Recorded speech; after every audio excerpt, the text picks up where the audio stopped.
Membangun branding yang kuat adalah bagian penting dalam strategi bisnis. Branding sendiri merujuk pada identitas diri dari sebuah produk atau jasa yang ditawarkan oleh pelaku UMKM.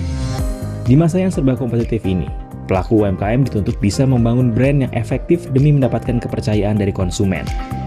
Platform digital pun bisa dimanfaatkan pelaku UMKM dalam menjalankan strategi brandingnya, tentunya agar produk semakin dikenal dan dekat dengan konsumen. Teh botol Sosro misalnya. Meski telah puluhan tahun bersaing dengan sejumlah kompetitor, merek teh yang satu ini masih menjadi benchmark di sektornya. Lantas, bagaimana cara teh botol Sosro memperkuat brandingnya agar selalu lekat dengan konsumen? Dan apakah strategi branding yang tepat agar konsumen menjadi loyal, bahkan bersedia membayar lebih untuk produk kita? Bersama General Manager Marketing PT Sinar Sosro, Denta Anggakusuma. Ada juga founder Sina, Prilly Latukonsina. Serta tak ketinggalan founder JCK Enterprise, Johan Alvin Kosuma. Kita akan membahas tema menjual brand menggait konsumen di Festival UMKM 2021 Kumparan. Hai, selamat siang semuanya teman-teman Kumparan. Selamat datang kembali dalam rangkaian acara Festival UMKM 2021 Kumparan. Perkenalkan nama aku Pakwita Genushka. Senang sekali bisa kembali lagi menemani talk show spesial di hari ini yang berkolaborasi bersama Teh Botol Sosro. Baju aku nih udah ceria, sudah cerah sekali seperti perasaan dan pikiran kita yang sudah siap untuk belajar di sini di Festival UMKM. Selama 45 menit ke depan kita akan ngebahas banyak sekali hal terkait UMKM, branding, dan juga bagaimana cara efektif untuk menggait konsumen. Tentunya ini pasti akan sangat amat bermanfaat untuk teman-teman Kumparan, calon dan pelaku UMKM. Hanya di sini di Festival UMKM 2021 Kumparan, tentunya karena Kumparan teman UMKM. Sebagai informasi nih teman-teman Kumparan nih, semua kegiatan syuting hari ini sudah mengikuti protokol kesehatan ketat, semua yang terlibat sudah melakukan swab dan hasilnya alhamdulillah negatif. Nah, untuk teman Kumparan semua tentunya tahu ya, kalau branding itu merupakan salah satu hal yang sangat amat penting dalam usaha. Tidak terkecuali untuk UMKM juga, proses branding yang efektif itu bisa membuat produk UMKM lebih mudah diingat masyarakat hingga meningkatkan penjualan. Sayangnya nih, belum banyak pelaku UMKM yang mampu mengoptimalkan branding sebagai cara mendorong usaha tumbuh secara berkelanjutan. Nah, hal ini tentunya memancing banyak pertanyaan. Gimana sih sebenarnya cara brandingnya efektif, optimal, dan menciptakan pelanggan loyal yang akhirnya bisa mencetak cuan-cuan-cuan? Gitu. Nah, sekarang aku sudah ditemani sama para narasumber yang kompeten dan tentunya paham betul terkait branding khususnya untuk para calon dan juga pelaku UMKM. Jadi langsung saja nih kita sapa bersama, ada founder dari brand Sina, Prilly Latukonsina, ada juga founder dari JCK Enterprise, Johan Alvin Kosuma, dan gak ketinggalan juga hadir bersama kita ada Mas Denta Anggakusuma selaku General Manager Marketing dari PT Sinar Sosro. Selamat siang semuanya teman-temanku, halo. Hai, selamat siang semuanya. Sudah standby semuanya di rumah, siap nemenin teman-teman Kumparan juga di sini yang udah nggak sabar untuk ngedengerin pembahasan kita terkait branding. Karena bagi sebuah usaha, apalagi di masa sekarang, branding itu adalah hal yang sangat amat esensial.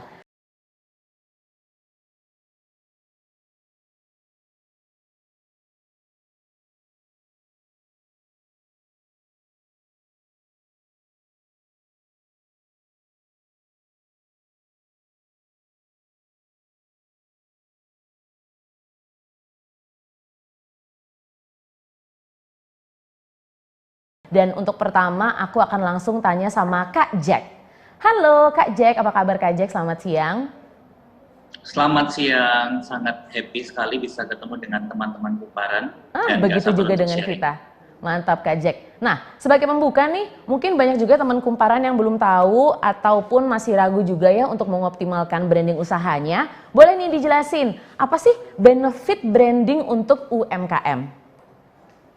Ya, jadi dari data terakhir ya, Januari 2021 dari Hootsuite, itu Indonesia ini masyarakatnya udah 270 juta jiwa, dan yang terkoneksi sama internet itu sudah 200 juta jiwa. Oh, wow. Yang aktif di sosial media itu 170 juta jiwa. Nah, fakta ini, data ini, itu sebenarnya ada peluang besar kita ya untuk membangun brand, Karena brand itu bisa menjadi pembeda, bisa menjadi identitas dan ciri khas yang membedakan bisnis kita dengan bisnis-bisnis yang lain.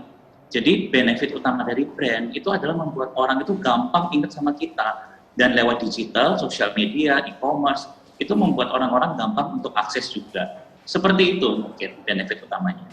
Aku setuju banget sih soal branding, apalagi dengan semua yang serba digital, gimana caranya kita bikin sesuatu yang jadi top of mind di kepala teman-teman kumparan, ya nggak sih Mas? Iya kan? Jadi Betul kalau sekali. iya, jadi misalkan mau makan ini, oh langsung mikirin ini, mau beli lipstick, oh udah inget sama brand ini gitu ya Kak ya. Nah, kalau untuk branding yang kuat Kak Jack, menciptakan konsumen yang loyal terhadap produknya, itu gimana sih caranya supaya pelaku usaha tuh bisa mulai branding dengan efektif, dan gimana juga caranya untuk ngerancang strategi branding yang tepat? Nah, ini good question ya. Jadi aku kasih sebuah tips praktis aja yang bisa dilakukan oleh siapa saja, di mana saja dan kapan saja gitu. Jadi kita ini melakukan strategi branding sekarang nggak bisa hanya secara harafiah saja atau secara product knowledge saja, tapi kita harus melakukan namanya itu emotional branding. Di mana brand itu harus menjelma jadi manusia, kita memanusiakan brand dan kita kasih personality dalam brand itu. Sehingga mereka itu ketika berkomunikasi, berinteraksi dengan para customer itu mereka bisa lebih natural, bisa lebih engaging, dan akhirnya tercipta sebuah emotional connection. Strateginya gimana? Kita ada namanya strategi hero strategy. Mungkin teman kumparan bisa catat di sini ya. Hero strategy itu adalah sebuah strategi yang kita rancang menjadi guideline supaya brand kita tuh jadi hero di hati para pelanggan. Hero strategy itu adalah akronim dari H. H itu adalah hear and listen the voice of customer. Kita itu kalau membuat sebuah strategi, itu kita perlu mendengar dulu, banyak mendengar apa yang menjadi kebutuhan dan keresahan mereka. Lalu ada E, elevate value to emotional value. Value-value yang kita miliki itu perlu untuk dikomunikasikan secara emosional. Sehingga kalimat-kalimat yang kita pakai itu seperti kayak teman ngomong sama teman, kayak sahabat ngomong sama sahabat. Seperti sekarang ini kan kumparan, kita ngomong sama teman-teman kumparan. Nah itu membuat relationship-nya bisa lebih dekat. Lalu ada R, itu read future need. Di zaman sekarang, era teknologi, perlu banget kita melakukan inovasi-inovasi menggunakan fitur-fitur teknologi ataupun menggunakan kreatif-kreatif campaign yang beda dari biasanya ya. Lalu ada O, itu adalah open mutual collaboration. Zaman sekarang kita nggak perlu sendirian ya, kita perlu Avengers gitu. Kita perlu kolaborator-kolaborator untuk membuat exposure dari brand kita semakin luas. Lalu ada E yang kedua adalah ensure moment of truth, di mana kita perlu membangun tim yang bisa mendistribusikan value-value atau brand DNA kita. Sehingga customer service kita itu juga perlu digarap ya, sehingga ada moment of truth yang tercipta. Dan yang terakhir adalah socialize achievement to people, yaitu kita melakukan social impact, di mana brand kita tuh bisa berkontribusi untuk kota dan juga untuk bangsa. Sehingga citra brand kita itu makin dipercaya sama customer, dan itu bisa membangun brand kita jadi lebih sustainable. Kurang lebih seperti itu. Wah mantap sekali Kak Jack, aku setuju banget sama kata-kata untuk memanusiakan brand ya. Supaya tuh rasanya personal banget, supaya ibaratnya nggak kaku gitu. Jadi tuh orang tuh lebih mudah akrab ya Kak Jack ya? Yes, itu tujuannya memang. Terima kasih banyak untuk Kak Jack, dan sekarang aku ingin nanya-nanya sama Prilly. Halo Prilly. Halo. Selamat siang. Nah, kalau misalkan teman-teman kumparan juga aku yakin pasti follow juga sosial medianya Prilly. Kelihatan itu di bio Instagramnya banyak banget brandnya. Brand yang sudah kita ketahui pasti semuanya ya. Nah, mungkin pasti Prilly punya nih strategi branding tersendiri yang udah dilakuin. Dan boleh di-sharing-sharing ke kita plus tantangannya ketika memulai strategi branding untuk sebuah produk Prilly. Oke, sebenarnya tadi udah dijelasin sama Kak Jack, ya itu kurang lebih yang aku lakukan untuk brand aku. Jadi sebelum aku menciptakan sebuah brand, aku lihat dulu apa yang sebenarnya customer lagi butuhkan sekarang. Terus setelah itu baru kita buat produknya, kita tentukan value dari produk kita itu apa, kita harus tahu value dari produk kita itu apa, baru dari situ kita bisa bentuk brand kita ingin berada di mana, target marketnya siapa. Dan juga memanusiakan brand sehingga brand tersebut bisa lebih relate sama customer kita. Nah tantangannya adalah sekarang ini kan aku sedang develop brand yang tidak dianggap sebagai kebutuhan primer customer. Karena aku sekarang sedang mendevelop brand Sina, itu adalah crystal healing. Nah, banyak banget customer yang belum aware sama yang namanya crystal healing. Sehingga tantangan aku adalah kita raise awareness about crystal healing itself, baru bisa kita raise awareness about our brand. Jadi PR itu 2 kali. Aku harus raise awareness about apa kegunaan crystal healing, kegunaannya untuk mental health kita, dan baru memperkenalkan ke produknya. Terus tantangan yang kedua adalah orang mengenal aku bukan sebagai entrepreneur, tapi orang mengenal aku sebagai actors atau celebrities or whatever image yang ada di publik. Sehingga setiap aku ingin membuat brand, aku juga harus membangun personal branding aku yang lain, yang sesuai dengan produk yang sedang aku bangun sekarang. Jadi PR-nya banyak banget Kak, kalau misalnya aku bikin bisnis. Mungkin orang melihat aku punya nama seperti sekarang, itu adalah privilege. Tapi sebenarnya privilege itu yang menjadi tantangan aku dalam membuat bisnis gitu. Karena aku nggak mau brand aku itu nempel sama aku, sehingga orang hanya mengenal, oh itu brandnya Prilly, tapi tidak mengenal brand dari namanya, brand tersebut, logonya, value-nya. Jadi hanya mengenal itu adalah brand artis.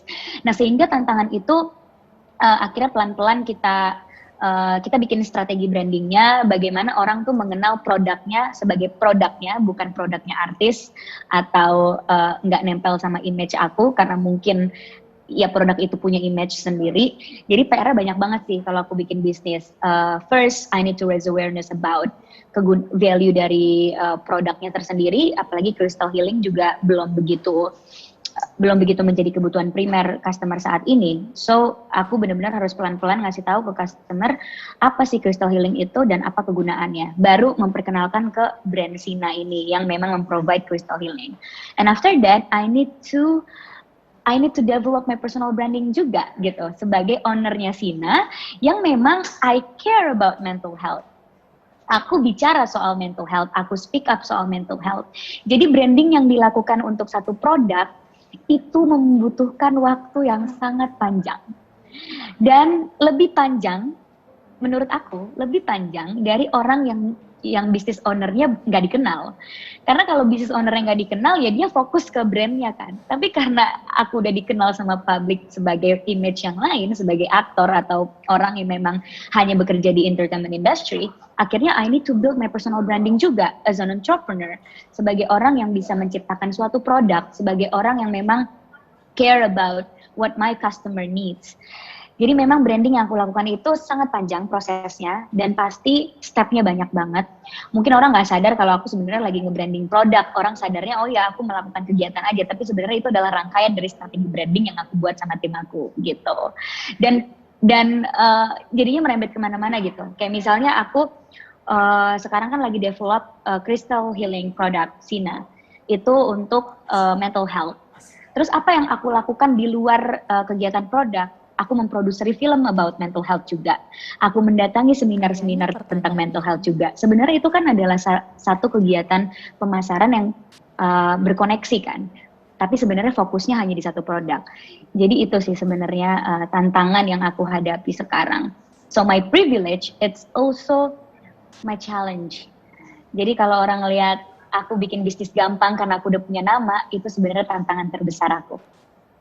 Tapi sebelumnya aku mau mengucapkan terima kasih juga maksudnya untuk Prilly yang sudah raise awareness, karena kan maksudnya apa yang diucapkan sama kamu, apa yang ilmu yang kamu punya, yang kamu share tentang mental health itu matters banget. Dan sekarang juga ibaratnya isu ini kan juga lagi menjadi sebuah topik yang cukup hangat dibicarakan sama banyak orang gitu. Jadi menurut aku si Sina ini adalah sebuah langkah juga gitu untuk akhirnya orang-orang care sama apa yang benar-benar mereka rasakan. Karena tidak semuanya itu bisa diperoleh hanya dengan bekerja, hanya dengan istirahat, hanya dengan olahraga. Kita juga harus repair itu dari dalam gitu kan. Terima kasih banyak Prilly terima kasih banyak Prilly yang sudah sharing-sharing. Sekarang aku mau pindah dulu ke Mas Denta, di mana kita akan ngobrolin soal branding. Karena nggak lengkap rasanya kalau nggak ngebahas soal teh botol sosro yang bisa dibilang tuh taking branding to another level. Nah, untuk Mas Denta, gimana sih sebenarnya cara teh botol sosro itu bisa terus mempertahankan eksistensinya sampai saat sekarang gitu? Karena ya ampun, top of mind aja teh kemasan ya teh botol gitu Mas. Gimana tuh Mas, boleh di-sharing ke kita? Ya, wah terima kasih ya pertanyaannya. Selamat siang teman-teman Kumparan. Teh Botol Sosro selalu berbenah sebenarnya dari generasi ke generasi untuk membangun relevansinya.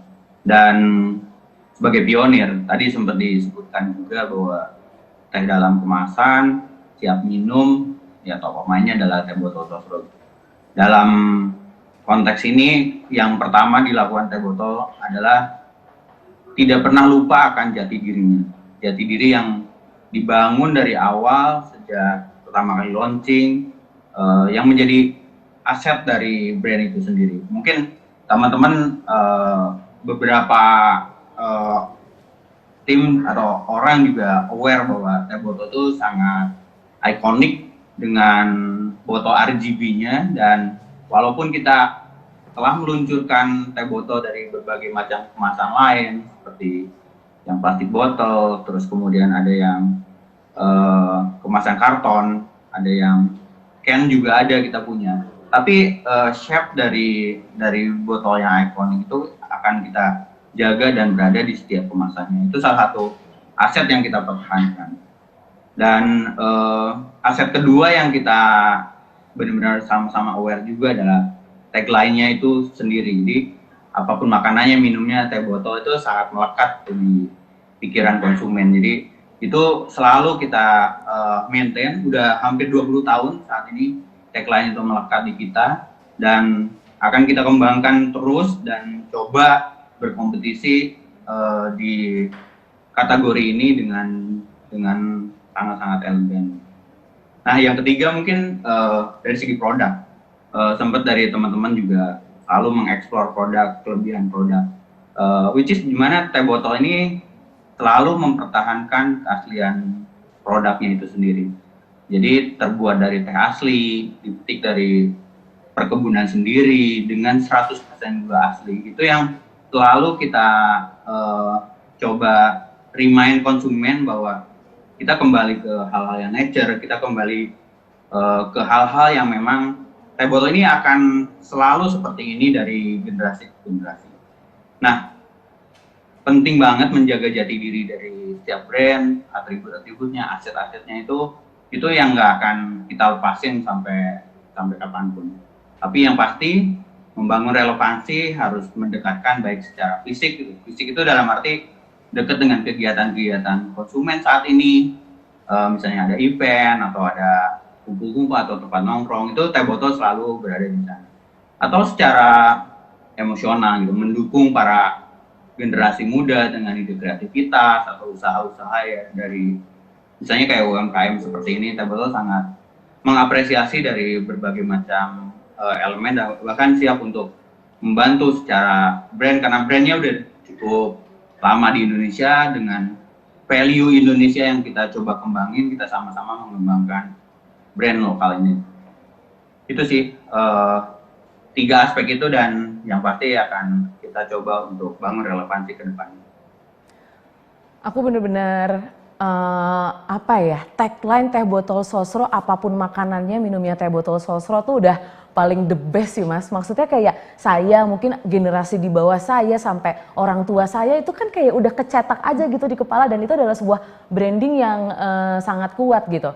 Dimana setiap Teh Botol mengeluarkan produk, mengeluarkan iklan lah atau inovasi apapun, semua ceritanya tuh bisa disampaikan dalam bentuk yang sangat amat hebat dan melekat.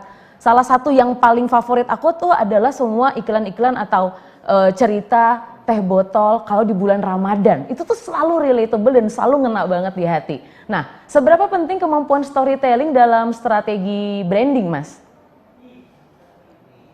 Nah, simple questionnya bagi kita tuh sangat penting, tapi itu terlalu simple ya, jadi jawaban itu sendiri. Yang pasti Teh Botol ini adalah udah jadi bagian kehidupan Indonesia gitu. Bukan hanya sebagai brand, tapi udah jiwa Indonesia sendiri udah masuk ke dalam Teh Botol itu sendiri.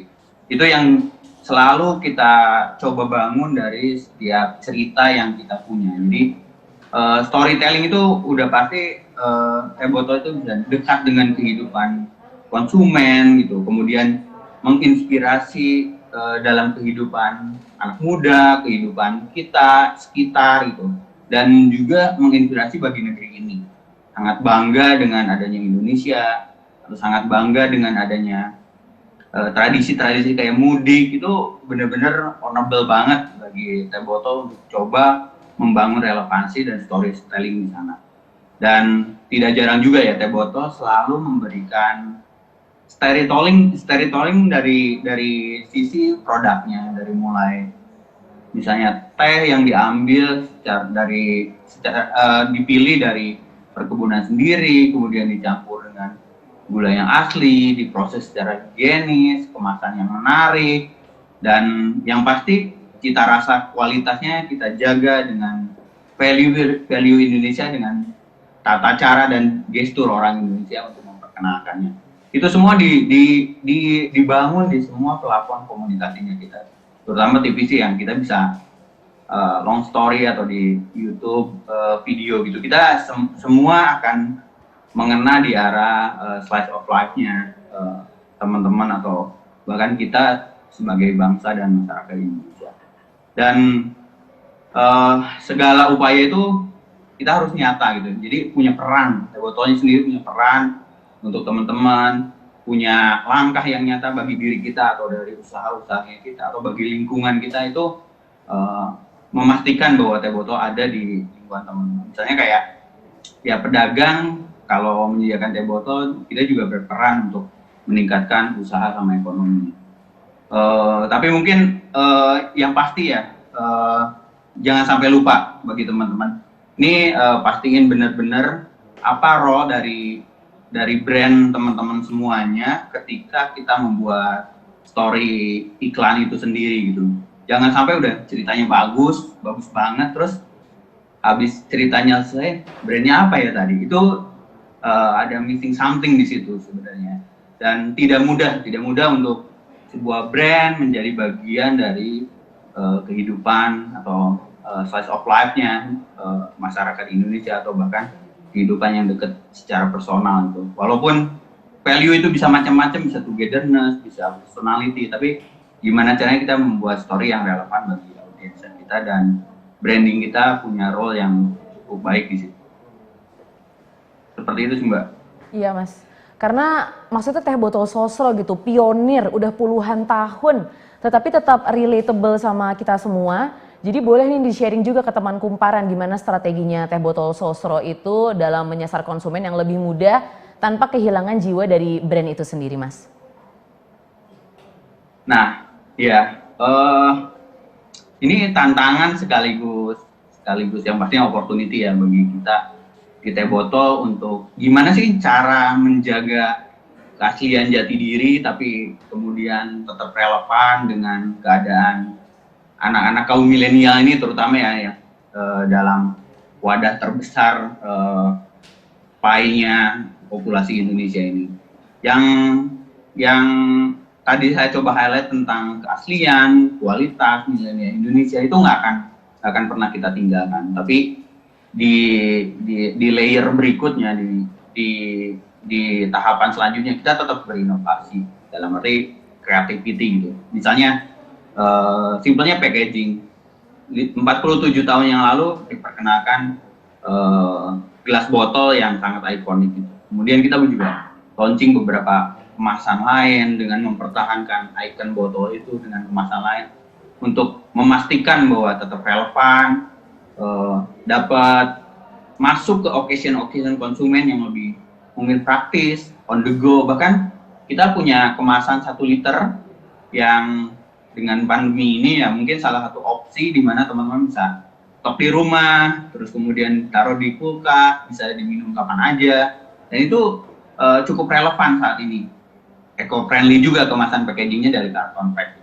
Itu salah satu inovasi kita dari segi packaging. Dari segi rasa misalnya, Teh Botol udah tahu kan ada yang kayak less sugar, kemudian tawar. Itu sebenarnya taste Teh Botol yang di-tone down gulanya itu, bahkan dihilangin gulanya untuk tawar, tapi rasanya tetap keaslian Teh Botol gitu. Jadi di titik itu kita ada kompromi dari segi jati diri yang harus dipertahankan, tapi di sisi lain tetap kreatif, berinovasi, addressing consumer needs yang saat ini lebih bisa jadi tren ke depannya. Itu dipastikan juga. Dan hal selanjutnya tentang Indonesia. Tentang Indonesia, kita juga pengen berperan dalam kreativitas generasi muda. Misalnya kayak bulan Agustus lalu kita punya special packaging.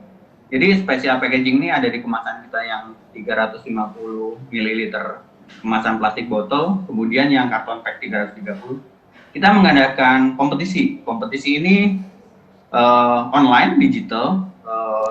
Jadi siapa yang kita memilih sekitar 15 desain dari 500 submission yang ada untuk dijadikan spesial packaging desain di Teh Botol Sosro itu. Jadi bayangin aja ya, ilustrator muda yang kreatif itu bahkan mungkin belum kepikiran untuk meng-apply atau punya development dari brand-brand yang sangat ikonik ini bisa berpartisipasi di situ dan terpilih kemudian terpajang selama 3 bulan di market. Itu salah satu kita memberikan ruang. Teh Botol ini nggak kaku loh.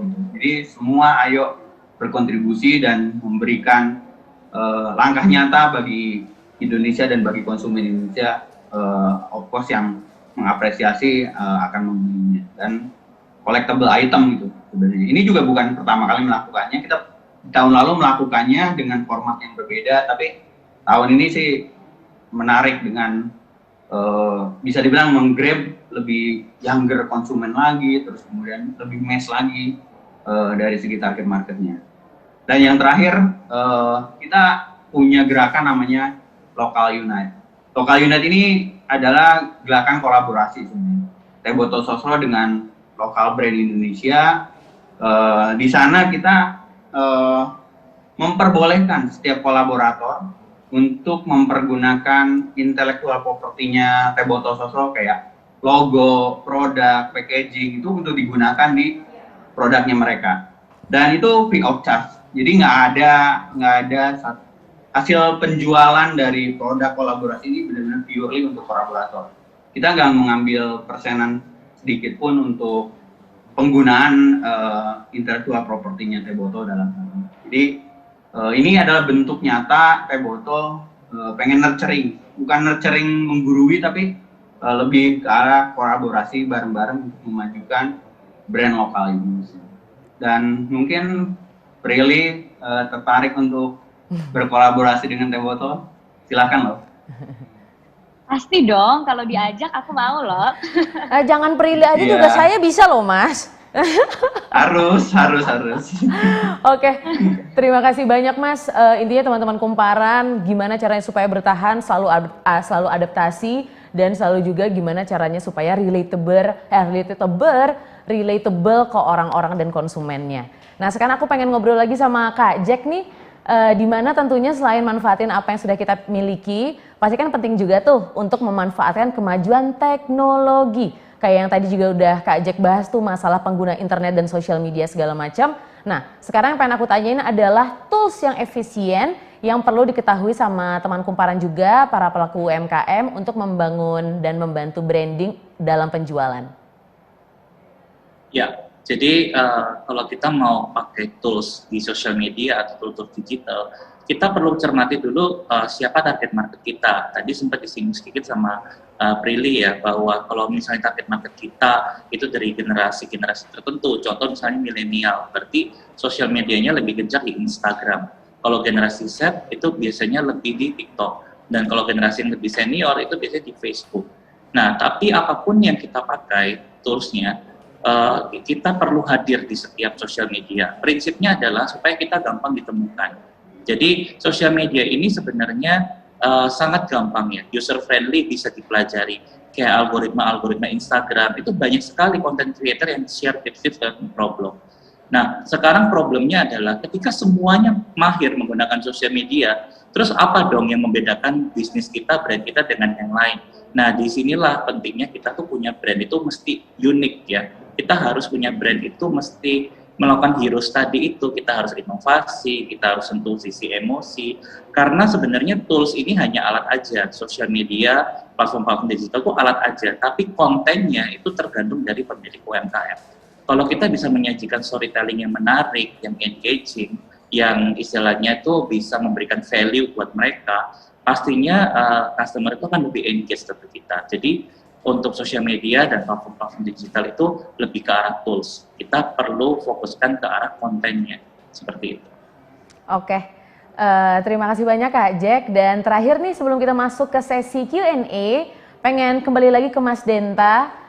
Di mana dengan perkembangan teknologi serta pemanfaatan platform digital, gimana nih cara Teh Botol Sosro ngejangkau audiens milenial atau bahkan generasi Z yang aku tahu generasi tersebut adalah generasi yang cukup konsumtif dan cukup selalu ingin mencoba, ingin berpartisipasi. Jadi cara ngegayatnya tuh Mas, boleh Mas di-sharing ke kita?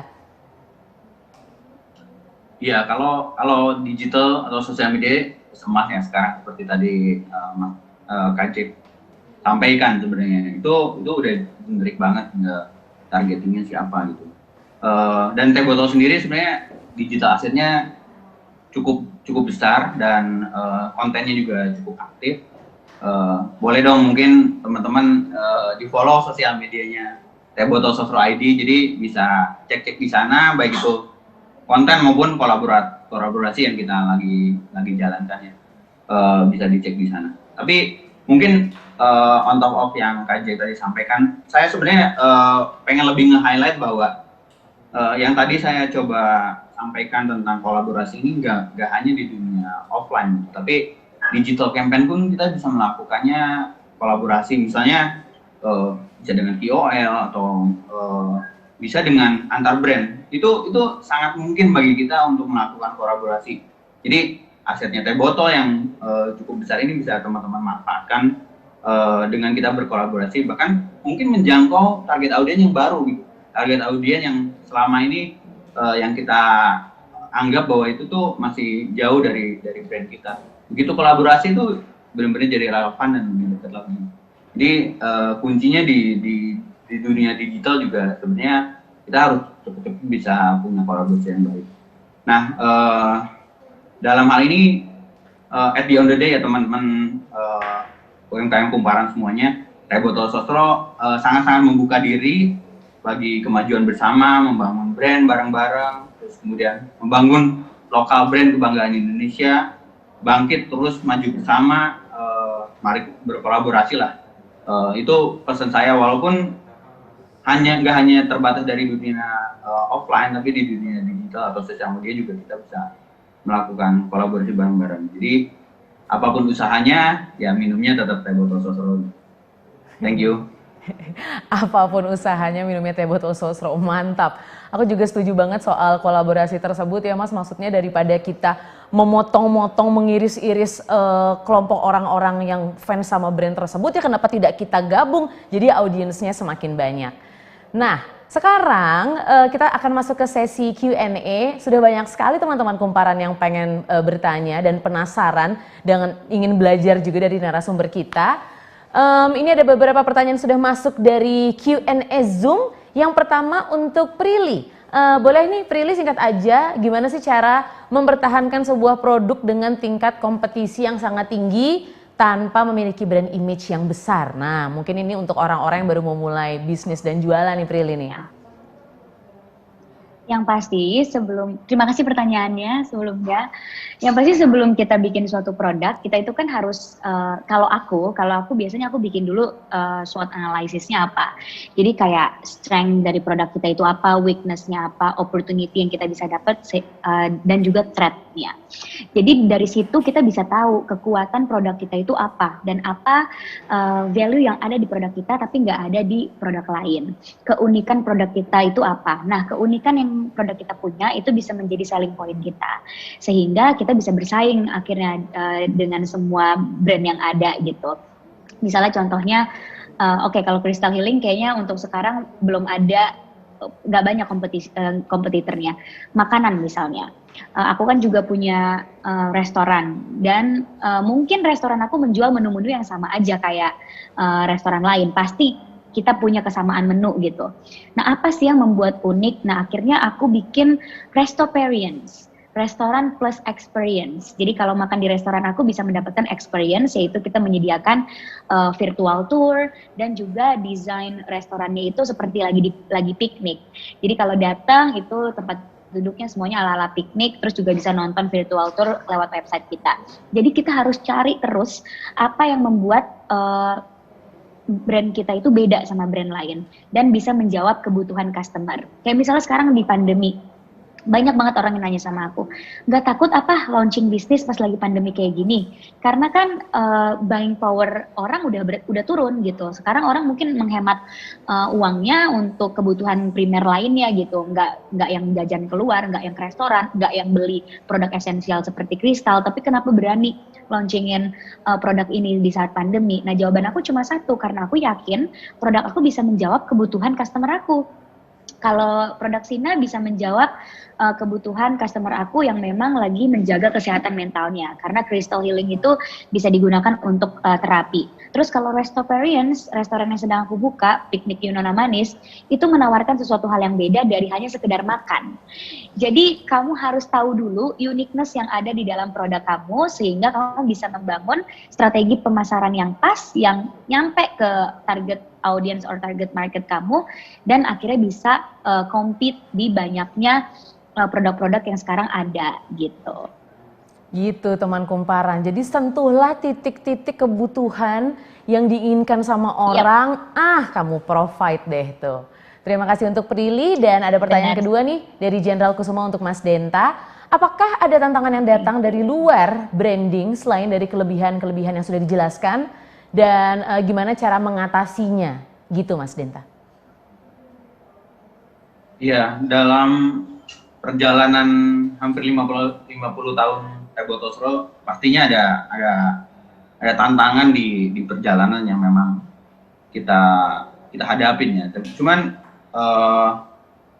tantangan itu kita lebih banyak untuk belajar sendiri, gimana mendewasakan brand, gimana mendewasakan tim kita juga gitu. Kemudian gimana juga kita juga belajar dari apa yang jadi kelemahan kita bisa di attack sama kompetitor. Itu sangat banyak pelajaran yang kita lalui, dan eksistensi Teh Botol ini tidak lepas dari baku hantam kompetisi di dunia beverage ya. Jadi kompetisi kita bukan hanya another RTDT produk atau brand, tapi semua share of throat-nya minuman di Indonesia, termasuk beberapa kategori yang lagi happening juga gitu, seperti halnya mungkin boba in a way itu salah satu yang cukup kita lihat juga perkembangannya. Jadi bagi kita sih kompetisi satu hal, tapi kita justru pengen belajar lebih cepat lagi dengan adanya kompetisi ini. Itu sih yang dari kita, sembari kita terus berinovasi dengan berbagai macam varian yang kita coba kembangkan ke depannya. Terima kasih banyak Mas, dan setuju banget teman kumparan, what doesn't kill you make you stronger. Kalau nggak banyak tantangannya, kalau nggak banyak tempaannya, nggak mungkin berdiri sekokoh itu 50 tahun ya Mas ya. Iya, betul. Iya, terima kasih. Dan ada pertanyaan lagi nih, pertanyaan ketiga dari Andi Novian untuk Prilly.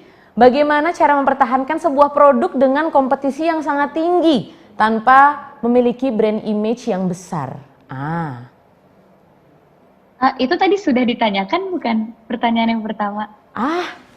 Ternyata betul. Boleh diturunin sedikit kalau begitu? Nah, kita lanjut lagi ke Kak Jack. Sorry ya Prilly, peace out.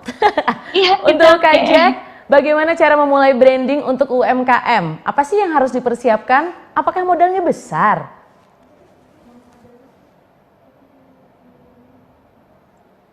Oke, pertanyaan bagus juga buat para teman-teman UMKM. Jadi tadi sempat disinggung, kita mulai dari apa yang ada. Tapi kalau kita ngomong branding, kita start with identity. Jadi kita investasi ke brand identity kita. Ya, mulai dari logo, mulai dari nama. Nah, apalagi nama ya. Nama ini sangat penting sekali. Tadi saya lihat di Q&A ada juga yang tanya mengenai gimana sih tips untuk bikin nama yang mudah diingat gitu. Karena sama dengan manusia, ketika kita berkenalan, logo itu seperti wajah, nama itu identitas gitu. Jadi first impression kita kepada customer itu penting banget. kayak tadi sempat disinggung sama Prilly, Restoperience. Itu sebenarnya naming yang keren banget. Jadi menggabungkan kata restoran dengan experience, jadi Restoperience. Nah ini lagi ngetop banget ya, lagi banyak orang itu berlomba-lomba bikin nama yang unik. Karena kalau kita mau bikin akun Instagram atau akun-akun sosial media lain, itu nama-nama yang bagus tuh udah pada diambil orang gitu loh. Jadi kreativitas tuh sangat penting untuk kita para UMKM membuat brand identity yang catchy, sehingga first impression ketika mereka dengar atau mereka lihat logo kita, itu mereka ada rasa penasaran untuk tahu lebih lanjut. Nah berikutnya adalah mengenai inovasi produk. Produk kita perlu ada pembedanya, perlu ada uniknya. Jadi misalnya kita memiliki produk yang mirip-mirip dengan kompetitor, kita tambahkan value apa yang mereka tak punya. Nah itu mungkin yang bisa dikembangkan oleh para UMKM. Berikutnya adalah kita perlu punya personal branding. Sekarang ini UMKM memang pasti halangannya adalah budget ya. Kalau misalnya bukan corporate atau ada investor dari visi gitu ya, memberikan bantuan dana, ya udah kita mulai dari apa yang kita punya, yaitu personal branding dari ownernya, dari foundernya. Jadi kita selain punya akun untuk bisnis, kita juga punya akun untuk personal branding yang juga mempromosikan bisnis kita dengan storytelling yang halus, dengan bridging-bridging yang kreatif. Nah seperti itu. Ini sangat amat berhubungan sama pertanyaan terakhir aku untuk Prilly nih, kalau ngomongin soal personal branding gitu. Maksudnya Prilly sebagai orang yang juga bergerak di bidang yang tadi sudah kamu bilang, seperti kamu juga main film, kamu juga mungkin nyanyi, dengan sekarang menjadi entrepreneur gitu. Prilly pernah nggak sih launching brand tapi nggak ngasih tahu nih kalau ownernya itu adalah kamu gitu? Pernah dan ada. Oh iya. Yes, ada banget. Sebenarnya alasan kenapa aku nggak mau jadi face of the brand, karena si produk ini punya target market yang beda sama target followers aku, sama followers aku gitu. Jadi kenapa aku nggak mau produk ini nempel ke aku, karena memang targetnya bukan followers aku gitu. Targetnya beda gitu dari demografiknya, psychographic and geographic segmentationnya itu beda sama followers aku. Makanya menurut aku akan lebih efektif kalau brand itu tidak ada aku di depannya. Jadi aku cukup ngurusin di belakang aja, dan brand itu akhirnya terbentuk sendiri aja gitu. Jadi memang ada alasan-alasannya kenapa produk ini nggak butuh aku, tapi kalau misalnya aku ngerasa produk ini butuh aku, ya baru aku ada di depannya gitu. Oke. Terima kasih banyak Prilly, terima kasih banyak semua teman-temanku yang sudah menjawab pertanyaan dan yang sudah bertanya juga di kolom Q&A Zoom. Maaf banget belum bisa dijawab semuanya ya, karena kebetulan bisa sampai maghrib nanti kita kalau semuanya harus kita runut satu-satu. Dan gak kerasa udah hampir di penghujung acara. Sekali lagi aku mau mengucapkan terima kasih banyak untuk ketiga narasumber yang luar biasa, Kak Jack, Prilly, Mas Denta. Thank you so much udah ngobrol-ngobrol, berbagi pengalaman dan pengetahuan juga terkait branding kepada teman-teman Kumparan semuanya. Semoga bisa dipraktekkan dengan efektif dan optimal. Jadi sekali lagi terima kasih dan sampai jumpa di acara Kumparan lainnya ya. Bye. Terima kasih semuanya. Thank you. Thank you.